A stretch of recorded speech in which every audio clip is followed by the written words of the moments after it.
New alarm bells ringing tonight on the coronavirus outbreak in this country. Doctors say the virus is spread through droplets when someone coughs or sneezes. And I think the business community, it's in their interest that people actually stay home and stop the spread. For a business that can allow more employees to telecommute, we want you to do that. Hi, friends. I'm Andy Paul, host of the Sales Enablement Podcast, and I want to encourage you to listen to my brand new special 6-part podcast miniseries titled Selling with Purpose. The team behind Sales Enablement Podcast and I put together this incredible series of inspiring conversations exploring what it means to sell with a mission greater than just hitting your numbers in this era of COVID-19 and beyond.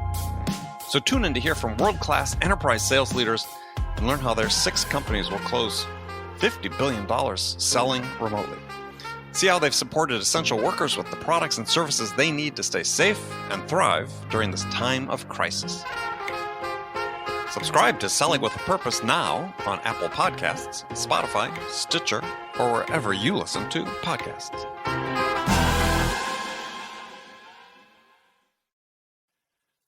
Guided selling from RingDNA makes your entire sales team more effective by revealing exactly what reps should do and when to do it. Guided selling works by transforming sales data into a curated list of prioritized sales actions. So when reps start their day, they'll never again wonder which prospects and accounts or hot inbound leads to reach out to next. Guided selling even shifts reps' priority in response to real-time buying signals. Finally, even new reps can sell like seasoned ones. Let RingDNA be your guide to success. Learn more at ringdna.com/guided selling. That's ringdna.com/guided selling.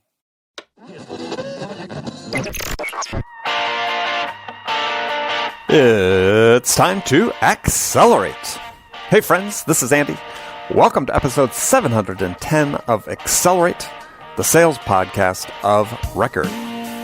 Another great show lined up for you today. My guest is David Sill. David is Head of Sales Enablement at Discover.org. He's got a big job. They've been doing a lot of acquisitions, so a lot of interesting things to talk about. So what we're going to talk about today is how and why to build a culture of trust in a sales organization. And we're going to talk about how to use this trust to drive the growth and development of the sellers on your team. And we're going to talk about why personal and professional development is really a joint responsibility of both the organization and the individual.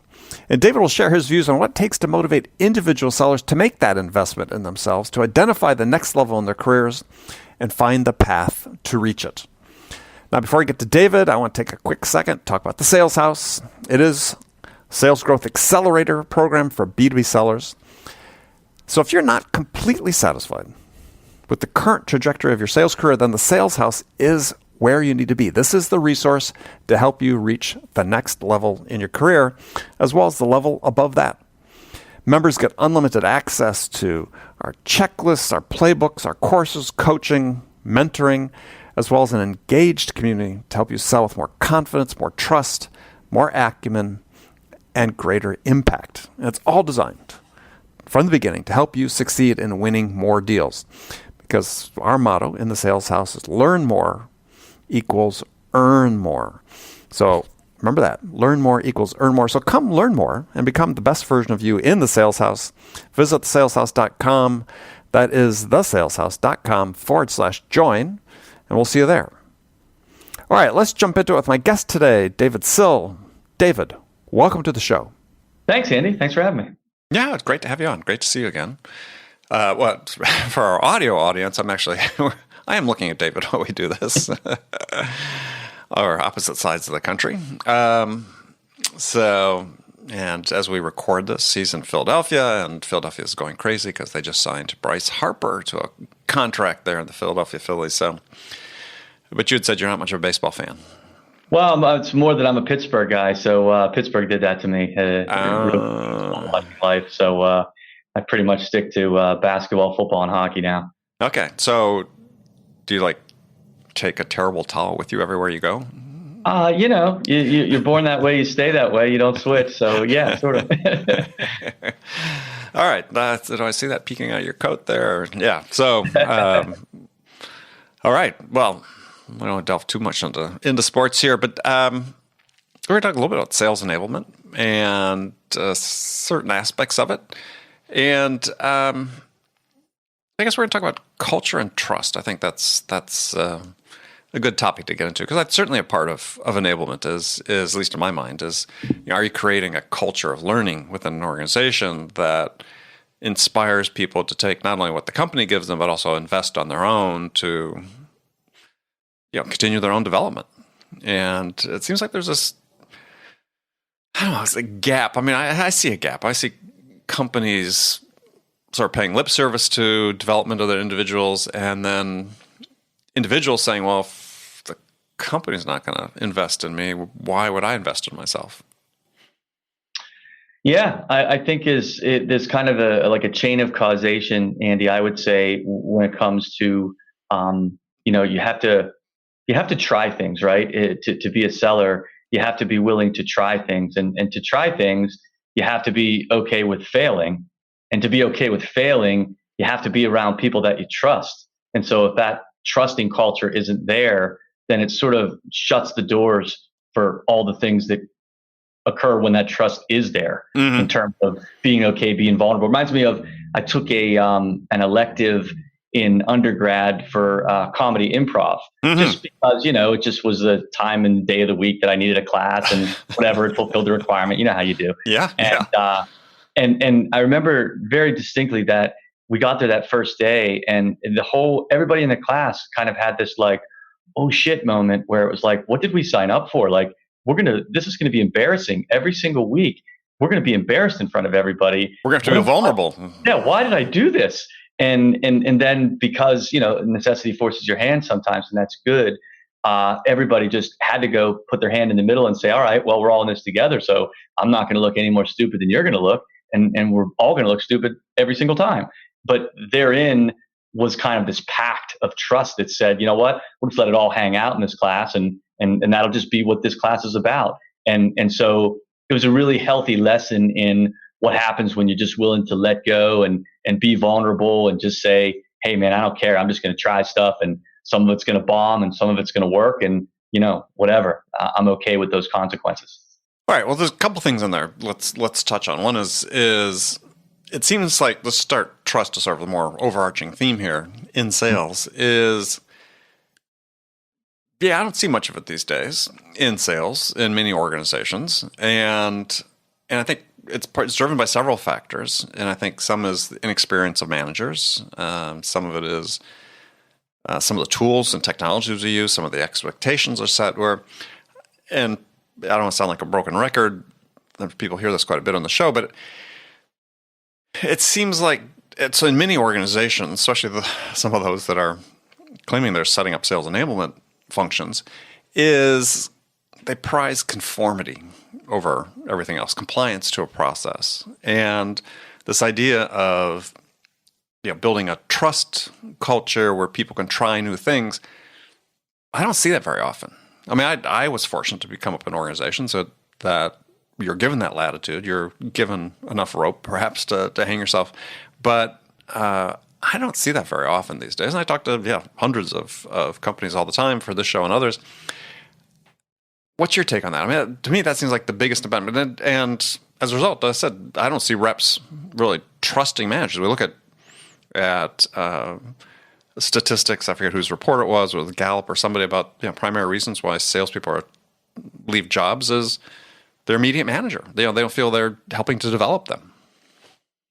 Yeah, I mean, I can only speak from my firsthand experience, Andy, and I've been super lucky because I've worked for, I currently work for an organization that we have a mantra that, hey, if you're not leaving your comfort zone every single day, if you're not doing something every single day that makes you uncomfortable, well, then you're not going to grow.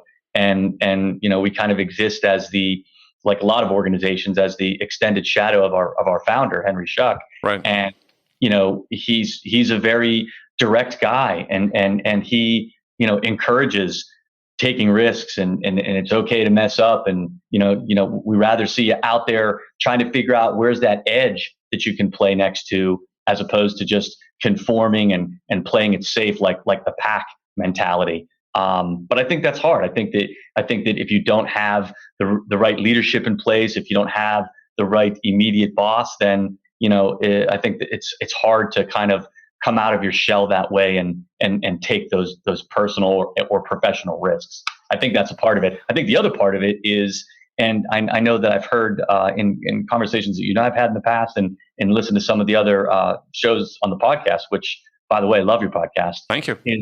I think that in the age of technology innovation that we live in, we're sort of squashing out some of that willingness, because everything through technology and sales technology specifically, everything has become so cadenced, everything has become so structured that it would lead someone to believe that, well, if I just have the right tools and I set the tools up the right way, then that's sort of it. I'm done. That's all I need to do. And so that's just kind of like further inhibits somebody from maybe taking a chance and seeing if that trust is there or not.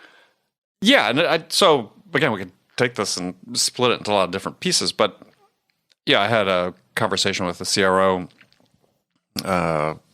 several months ago where we're talking about growth plans for 2019, and it was all about the process, right? We've got a finely tuned machine at top of funnel. If we just put more inputs in the top of funnel and just follow our process, we're going to grow. And I sort of pushed back and said, well, okay, but by your own admission, you don't have a very successful close rate. I mean, you're closing like 1 out of 5 of your most qualified opportunities.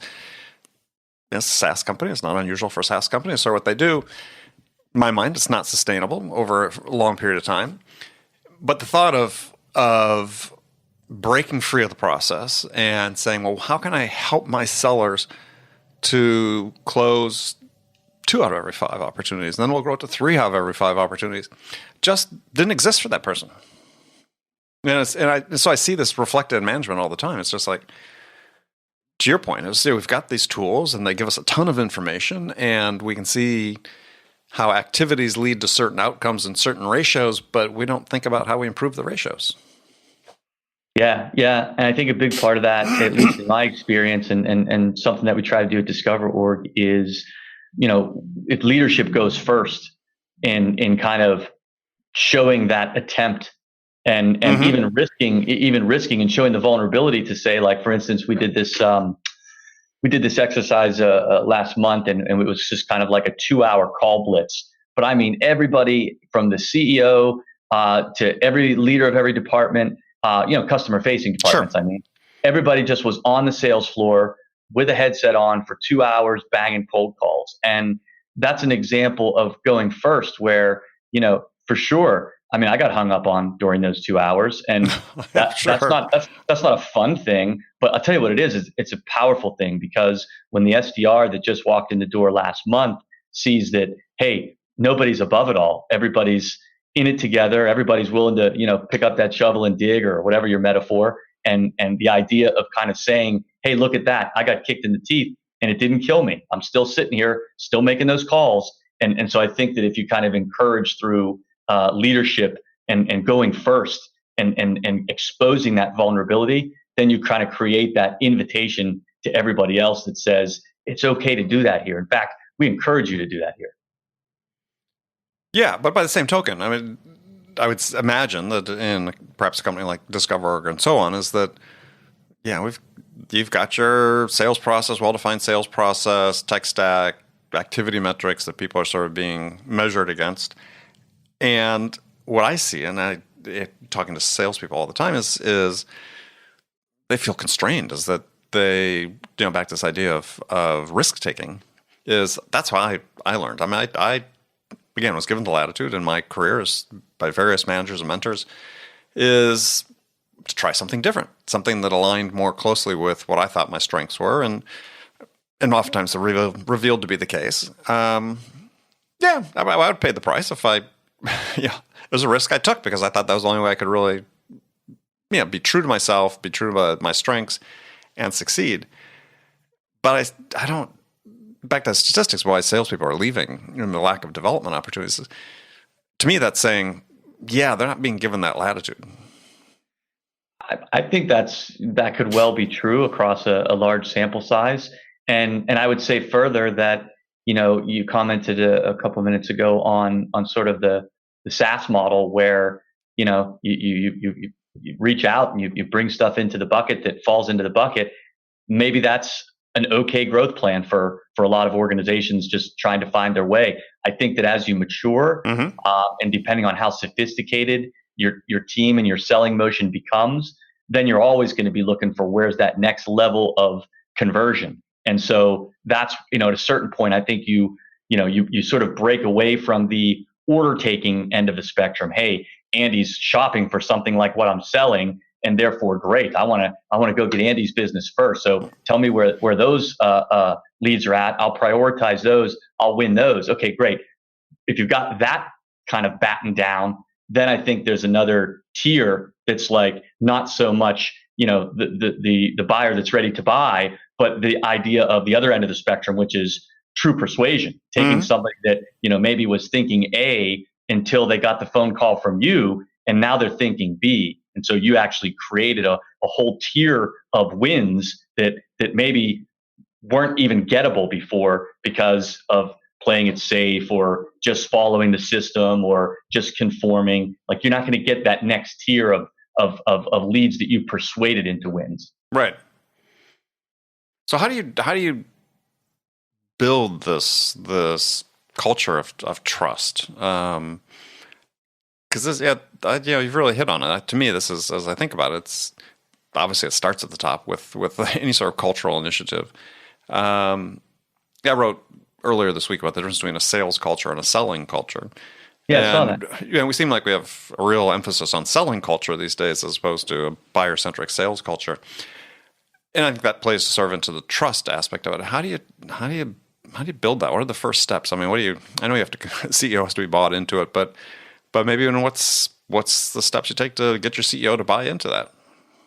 Yeah, I mean, again, I was lucky to have walked into a situation where it wasn't just the founder and CEO that sort of set the pace for that, but it was also that early cadre of sellers that, years later are still with the organization, still atop the leaderboard. And so just like a really firmly entrenched, group of, original gangsters that are still getting it done at Discover Org. And so I think that having the right people on the team, there's not, if you're mired in politics and you're mired in drama, you're not going to ever get there. But if you have good people that are just open and willing to teach and show the newer folks kind of what they've learned, and hey, let me save you some time. You can take 6 months learning this, or I can just lay it out for you right now.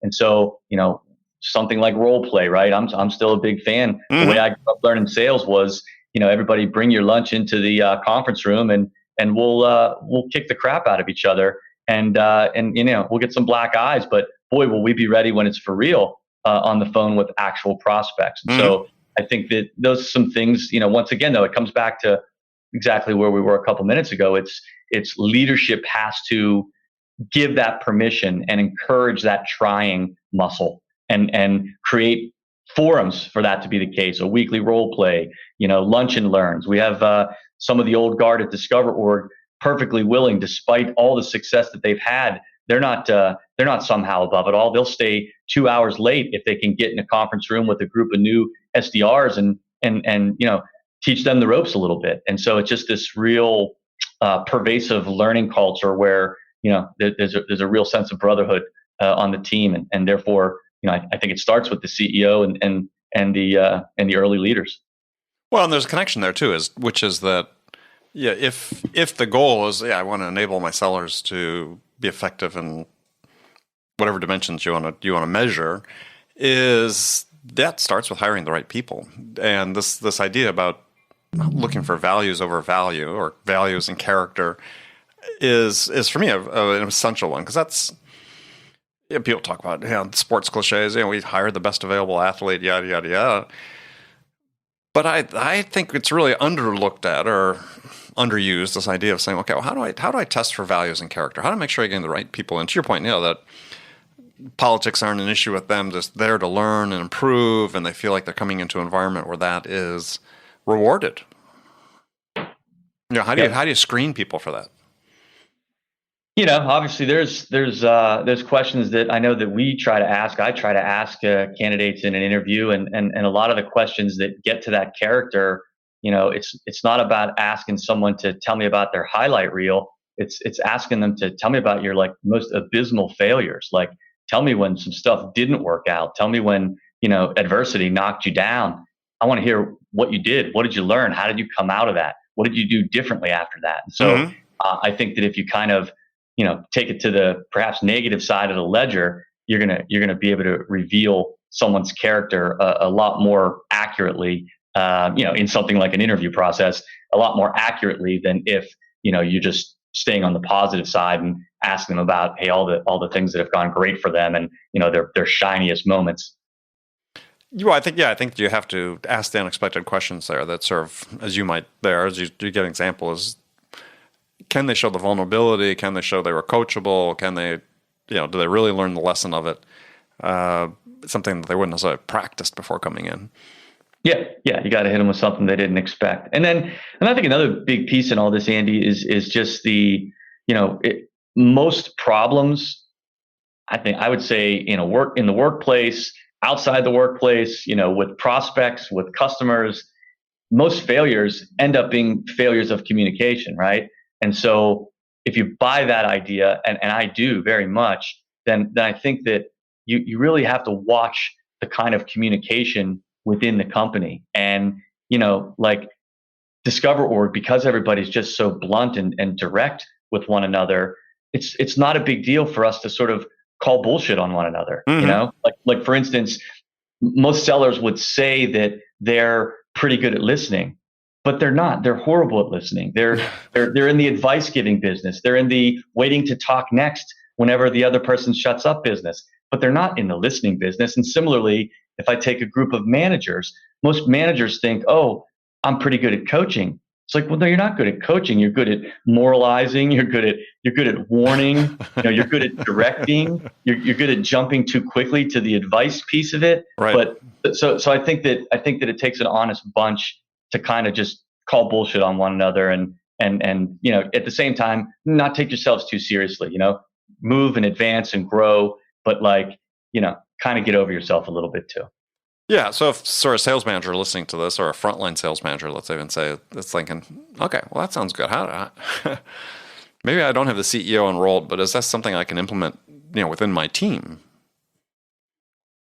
Yeah, I mean, there's lots of resources out there, right? So I happen to have a next door neighbor who is a psychiatrist, and so him and I are talking at a birthday party, and he starts telling me about this this motivational interviewing technique that is kind of the de facto standard for behavioral psychologists and behavioral therapy. And so he suggested this book, and I start reading this book, and sure enough, it's a layup for sales. Like anybody that's in sales needs to learn about motivational interviewing, because it's the stuff that we're talking about. It's pay attention to yourself as a listener, and show the person on the other side that you get them and that you understand what they're trying to share with you, and that you can repeat it back to them, and that you're not, you can resist the urge to just jump on the advice giving side of things.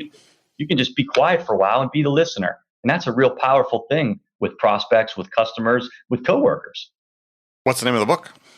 It's called Motivational Interviewing, and the author's last name, I believe, is Miller. But if you just go on Amazon, Motivational Interviewing, it's like the Bible of cognitive behavioral therapists. So it'll be the first book that pops up. All right, it's on my list. Yeah, it's a good one. Yeah. So if we're saying, the topic is how do we enable our sellers to become more effective, is, you've identified several key things. One is got to build an environment of trust, and which is absolutely true, which to me is leading into, we have to build an environment of risk taking, and that's okay. I mean, some people call that acceptance of failure, or fast failing, or whatever. To me, it's risk taking. I mean, you can't do these other things unless you because the object of taking a risk is not to fail quickly; it's to learn quickly. The result may be a failure. You'll learn from a failure, maybe a partial success. But so risk taking, Yeah, I always come back to this sort of ideas that development or enablement is really a shared responsibility between the individual and the organization. And I see in the work that I do that it's hard to get people to invest their time, invest their money, because they sort of think the company should do it. And we sort of have to, as an industry, as a profession, sort of say, look, that's just not going to happen, right? To the extent that it should happen, companies just don't invest that time. I've pushed the wet noodle up the hill on this for years. And I think we have to sort of train our sellers to, if you enter this profession, if you're going to work for us in our organization, we're going to set an expectation that you're investing some of your time and effort and possibly even money to, maybe we'll subsidize some of that, to grow on your own. Yeah, I mean, and the folks out there that are internally motivated, they'll take right to that. I don't love it as a strategy across a large group of sellers or of anyone else, because in my experience, it's rarer to be internally motivated than to not be, and therefore I wouldn't want to put all my eggs in that basket. So we're talking about this permission to fail, and I think that's kind of like that's the sexy way to dress it up. Permission to fail. What we're really saying is that I need you to try. I need those attempts. Okay, yes, it's okay to fail. Sometimes you'll succeed, but if I reduce it down to the lowest common denominator, what I'm really saying is I need you to deliberately practice. I need you to get to the gym, and I need you to get to the gym often to deliberately practice. And that's something that at Discover.org, when we only launched our enablement function at the beginning of 2018. This was after we did an acquisition in the summer of 17, and the team got to a size where we kind of said, okay, we better start taking enablement seriously and really care about that and take care of that function. So it's still pretty new, but one of the early learnings that I came upon in trying to build it was it's hard and unnatural for a successful group of sellers to think that going to the gym and training is an important part of it. Like Discover.org is a company that's been successful for a long while here. And so you can get accustomed to getting by on your talent and your success, and the scoreboard says you're doing a good job. But once again, where's that next level then?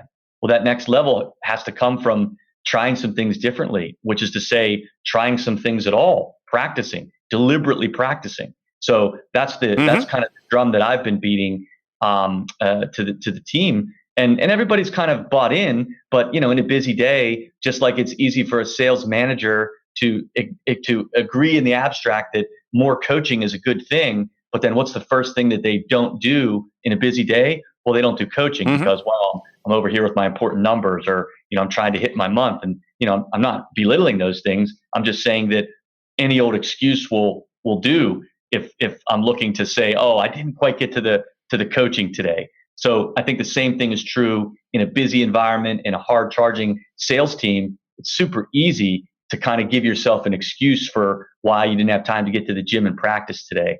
And yet I think that's the sine qua non of finding that next level. So it's a culture of trust. It's open communication and vulnerability, and it's kind of beating the stick on deliberate practice. Okay, so you may win the award for first Latin phrase used on the show. So let me ask the question. So in your organization, how are managers incentivized, and how are they measured for developing the capabilities of the individuals that report to them? Well, we're working on that. That's not, I'd be lying to you if I said that was nailed down. I think our best practice today suggests that, if you take a look at sales enablement, you can't really prove causation, but you can prove correlation. And so we have, we've purchased a number of tools, enablement tools in our tech stack. And for each one of those tools, we have like a number of behaviors that we're trying to model and encourage. And so we measure different activities to see if this or that seller, or, when I say sales, it's also our account managers, our customer success team, retention, upsell, the whole group, anybody that's revenue facing. We measure them based on, are they using these tools that we believe correlate with higher win rates, higher average selling prices, and these desirable outcomes for the business. And we're hoping that those that are willing and active participants in these enablement behaviors will in fact achieve the business outcomes that are going to make them more money, going to help the company to grow faster. So that's really how we're trying to do it, both at the management level and the enablement function. Our learning and development function is a piece of that. Our product marketing team is a part of that. It kind of traverses a number of functions, but when it all shakes out, what we're trying to do is say, hey, if you do these things of enablement, that's going to correlate with you being a more successful version of yourself. And that's kind of how we're drawing it up. So to that end is then, do the individual sellers on your team, and again, not picking on you, just you happen to be sitting here, do they each have a development plan, an individual development plan, so they know, hey, over the course of calendar 2019, this is where I started, this is where I want to be, and these are the tools, this is the things I need to learn, the way I need to be educated to get me from here to there? Yes-ish. There's kind of two different flavors of it, right? So let me lay them both down. The first is at Discover Org, we try to be pretty conscientious, and we continue to improve and iterate on this idea of mapping the career trajectory and the career possibilities. So if I come in the door as an inbound SDR, then what's sort of the benchmark for when I get to a chance to be an outbound SDR? And then if I'm an outbound SDR, about how long does it typically take for me to earn the ability to become an account executive? Mm-hmm. Account executive, well, I'm on the SMB team. What's it like to be one of those enterprise guys? And what kind of milestones do I have to hit? So I think that we're doing a better and better job every quarter, every year at sort of laying out the roles and the trajectories and all the different, like the decision tree of, we have a lot of people that, hey, I come in on the sales side, but then I actually find that I like dealing with existing customers. So I might flip over to there, or, there's lots of transition, right? But I think that the duty that we first try to satisfy is mapping out what that can look like, because everybody wants to feel themselves improving and progressing, and everybody wants to be able to have this palatable sense of, my career is continually better off. I'm getting somewhere. So that's one thing. Yeah. The other, the completely a different way of coming at that is, as it relates to everybody and having an individual plan, is we try to take a look at, well, what are like the important buckets of learning, right? And so if I'm a seller, okay, well, number one, I probably have to be pretty good at discovery, and that's both asking questions as well as being an active listener.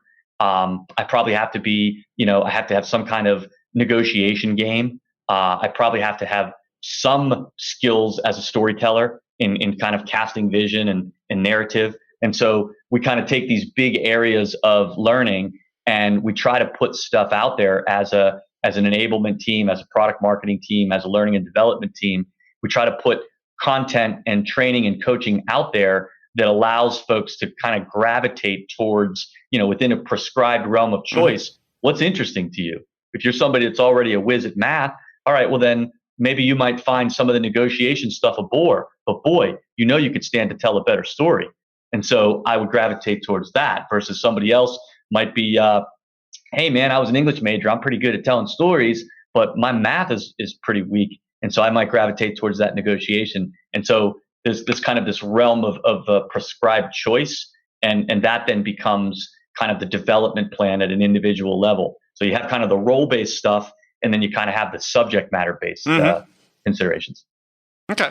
Yeah, I mean, what I sort of see is that, which you're further along than many companies in this, is what's missing still, though, is some sort of, maybe it's annual assessment, but and a way to assess where I stand in these critical skills and get people committed to specific learning activities, whether it's through internally provided content or externally, to just sort of fill those gaps. Again, it's correlation based, right? That we don't have a lot of data on the effectiveness of anything in sales, really, which is unfortunate. But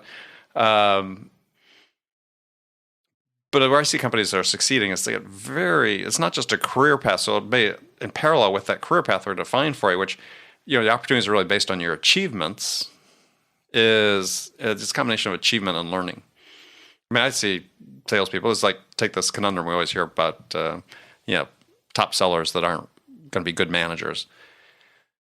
Yeah, for me, when I look at that, this is what I see is that people just aren't learning what they need to learn to become a good manager. It's not that they can't be, is that they sort of think by virtue of having achieved a quantity of things or a certain level in sales, that somehow now they're qualified for that next. And it's like, yeah, we don't pair the achievement with the education. Yeah, I mean, that's the default though, right? That's kind of, I think that, at least in my experience, that's how most companies seem to do it. Our push within the last year is we feel that the leverage in the equation is at the manager level. And so, and it's not through bad intention. So if I take a look at us, everybody's running fast and running hard, and everybody's busy, and you're trying to get a lot of stuff done and competing priorities and all this and that. But we were kind of saying to our management levels of management, managers and directors on the sales and customer success side, we were kind of, not exactly pounding our fist on the table and saying, do more coaching, but we were encouraging doing more coaching. But then it dawned upon us that, we never really taught anybody how to coach somebody. So once again, even, just like the guy that or gal that achieves sales success, that's not necessarily who you give the manager opportunity to. Similarly, to just say, go forth and coach and not show someone how to coach, you're bound to just have people vomiting advice all over the place and being like, oh, I'm this great coach. So we've kind of gotten very serious recently about, let's have a methodology around how we coach people. And let's first start with our layer of leaders, and let's teach our leaders how to be great coaches, because only if we kind of take, that's the other thing with enablement at Discover.org, is that we very much champion this idea, this sort of grassroots idea that says it can't just be, some folks that wear an enablement hat telling everybody how to get better. It has to come from the people that everybody wants to emulate. It has to come from the top sellers and the top folks at renewing existing business. Like, that's who everybody wants to be when they grow up.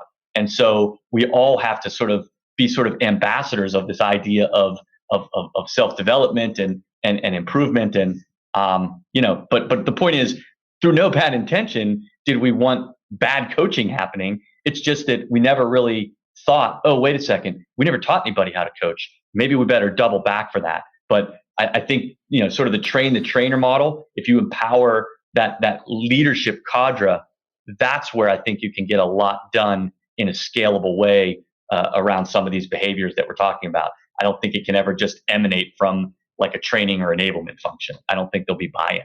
Yeah, well, several points on that, because it's, to me, great to teach people how to coach. Maybe if we have time, we'll come back and talk about that, because I think in general in sales, we inaccurately define what coaching is and what it should be. But it really starts with, to a point you alluded to earlier, which is, and this is part of a cultural thing, is managers believe that, a relative sense of a ranking of importance, coaching, development, serve, if I have time, I get to it. And so I run a book club program with companies. We sit and talk to them, prescribe a list of 10 books they should read over 12 months, and we do some guided conversations and so on. And in selling this program, the biggest pushback we get is from sales managers saying, well, we don't have time for that. And it's like, oh, really? Because what I stipulate is, if you want me to help you with this, is you have to commit to setting aside 20 minutes every day. In the day, all work stops. We're just going to learn during that 20 minutes. And managers are horrified. I can't do that. And it's like, okay, well, let's look at the math. Your reps are only spending 30% of their time interacting with the prospects anyway. That number has been consistent for decades. And I get people pitching to come on this show all the time to talk about how they're going to break that. We're going to get more time for the reps to sell. And it just never changes, right?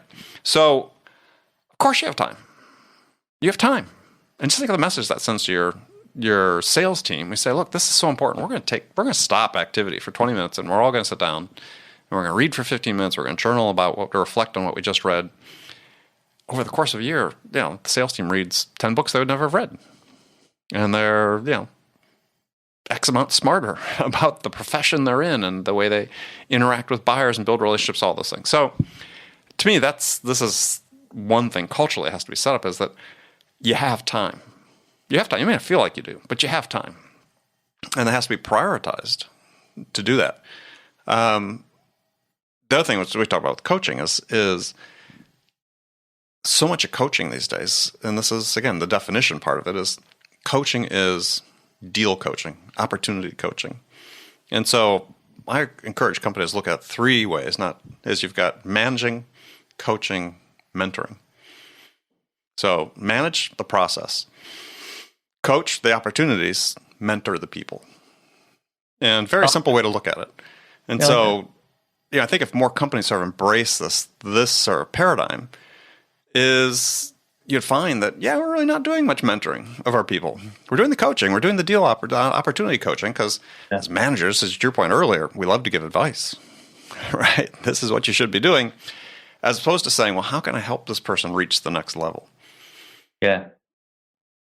Yeah. And I think that where my head goes, first of all, I love that reflection piece. I believe, at least as an individual learner, my best learning moments come when I sort of take a step back from everything, look at some notes, from the past week, or sort of reflect. They kind of say, well, what am I better doing? Am I better taking like 5 more demos as an account exec?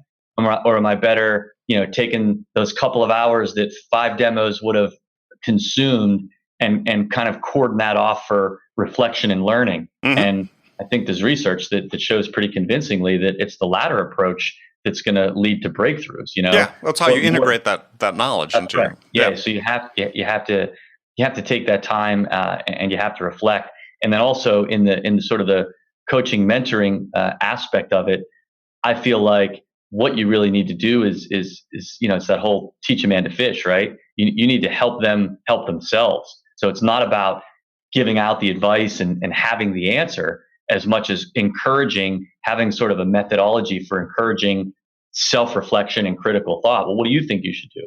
What do you think the problem is, Andy? Well, exactly. Do you have any suggestions on, how you might get out of this jam? Okay, great. Come back to me with 3 of those, and then tell me which one you think is the best alternative, and tell me why. And it's just like you're trying to make you're trying to teach them something that they can use all the time to be self-reliant and self-correcting, as opposed to, you don't want to encourage this dependency of like, hey, everybody pops out of their chair and goes and asks for the answer. Like, that's not scalable. No, the manager's not always the smartest person in the room. And the sooner you acknowledge that, the better. And it's really what you're describing, and what I believe with the mentoring process, it's, you're sort of being a psychologist. I'm sure in motivational interviewing, we'll find this, is that you're leading people to discover and define the problem and suggest the solutions that would work with them. So you're really uncovering what the problem is, and then to your point is, well, what do you think? What would you do in this situation? As opposed to being trying to show yourself to be the smartest person in the room.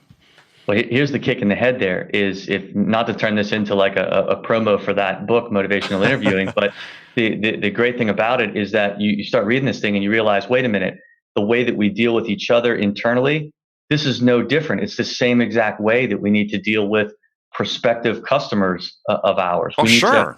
We need to hear. We need to be a good listener. We need to understand what their challenges are in their role, and then we need to kind of show how we can help solve those challenges. But the whole book, Motivational Interviewing, it's about moving people off of this ambivalence, because most people, when it comes to ambivalence, it's like, well, I think of some reasons to make a change. Then I think of some reasons not to make a change. Then I just get tired of thinking and I walk away from the whole thing. So it's like the whole, it's a textbook for moving people away from ambivalence. So it's as applicable internally as it is externally.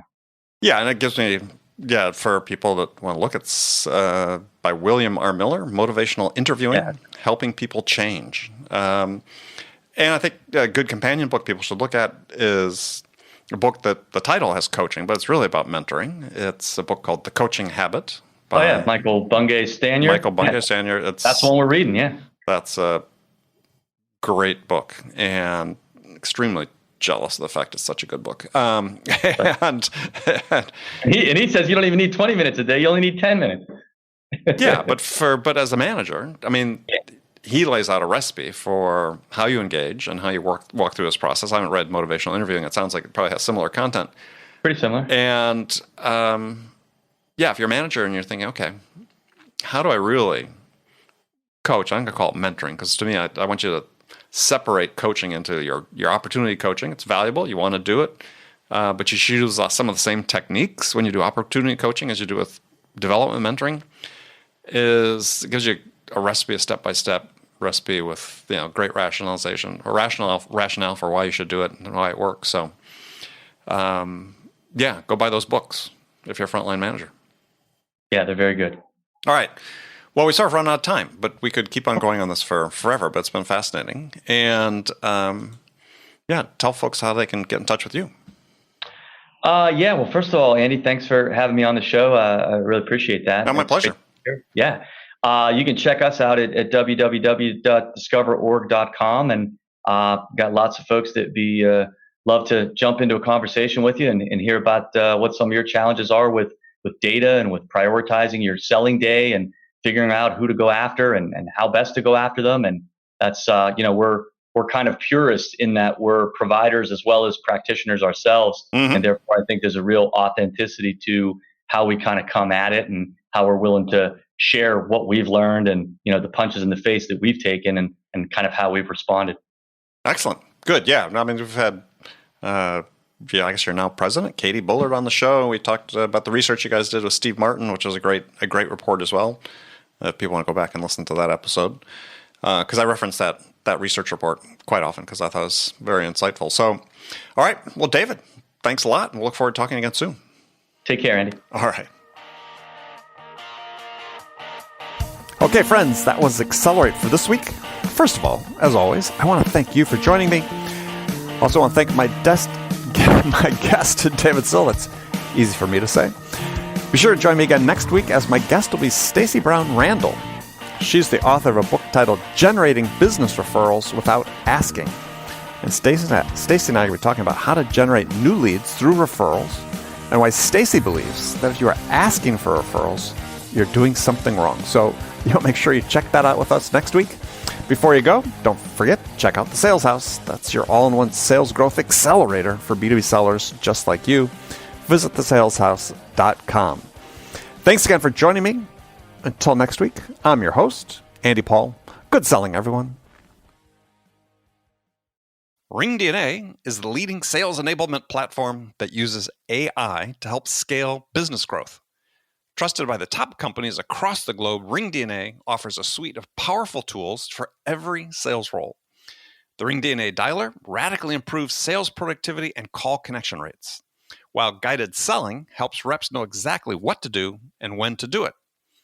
Conversation AI uses artificial intelligence to surface the most impactful coaching opportunities in real time. So, no matter where your team is working from, the RingDNA platform can help them exponentially increase call connections, opportunities, and revenue. Learn more at ringdna.com/platform. That's ringdna.com/platform.